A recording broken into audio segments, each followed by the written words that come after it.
उसने एक ही बार हरि बोल बोला था। मृत्यु के बाद जब यमराज के पास गए तो यमराज ने कहा, हाँ भाई तुमने जीवन भर बहुत पाप किए हैं।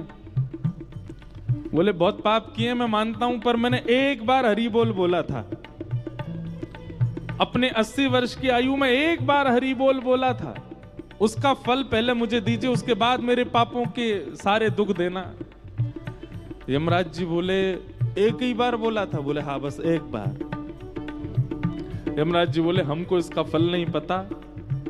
तो व्यक्ति बोला तो फिर मुझे नहीं पता, पहले उसका फल मिलेगा तब नरक की यातनाएं भोगूंगा। यमराज जी उसको लेकर के शंकर जी के पास गए। शंकर जी से जाके पूछा कि महाराज इसने एक बार हरि बोल बोला है, इसका क्या फल मिलेगा? शंकर जी बोले भाई 1.25 लाख बार बोला हो, पुरुषण किया हो तो हमको फल पता है। 1 करोड़ बार बोला हो उसका फल भी हमको पता है। जीवन भर बोला हो, प्रत्येक दिन बोला हो उसका भी फल एक बार बोलने का फल हमको नहीं पता।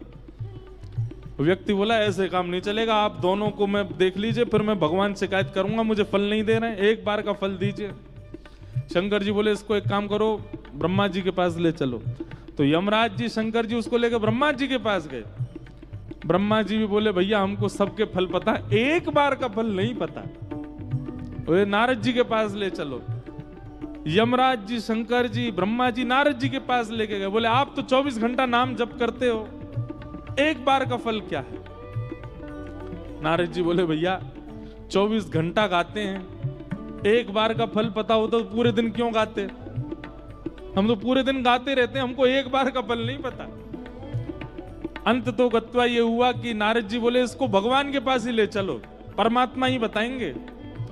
शंकर जी यमराज जी नारद जी ब्रह्मा जी उसको लेके जैसे भगवान के पास गए, वैकुंठ में प्रवेश करते ही चारों ने चरण पकड़े। बोले भगवान इसने जीवन में एक बार हरि बोल बोला, उसका फल क्या मिलेगा? भगवान बोले अब और फल जानने की क्या आवश्यकता है? स्वयं ब्रह्मा जी यमराज जी शंकर जी नारद जी जिसको लेके वैकुंठ नाम है, समझो यही एक बार हरि बोल का फल है। अब ऐसी कथानक सुनाते तो इसका मतलब ये नहीं है कि एक बार बोले छुट्टी कंटक कटा अपना। कथा में जो बैठ गए और जिन्होंने ये कथा सुन ली है, वो अगर अब आगे नहीं बोलेंगे तो उनको पाप लगेगा, ये हमने बोल दिया है। एक के चक्कर में मत रहना, हर दिन गाओ। तो ऋषिकेश से आपका उद्देश्य बद्रीनाथ जाना ही है, पर बीच में कई ऐसे शहर पड़ेंगे, अगर आप कहीं भटकोगे तो आप उन शहरों का नाम पूछोगे, ना कि सीधा बद्रीनाथ। 300 किलोमीटर दूर का नाम थोड़ी लोगे। यहां से चलते समय आप पूछोगे भैया शिवपुरी कितना दूर रह गया? शिवपुरी वहां जाओ, आगे से मुड़ोगे और शिवपुरी आ जाएगा। उससे आगे जाओ, श्रीनगर कितनी दूर है? ये देवप्रयाग कितना दूर है? यहां है देवप्रयाग, वहां के लिए रास्ता कैसे? आपके पड़ाव धीरे धीरे आगे बढ़ते हैं, सीधे ही बद्रीनाथ नहीं पहुंचा जाता।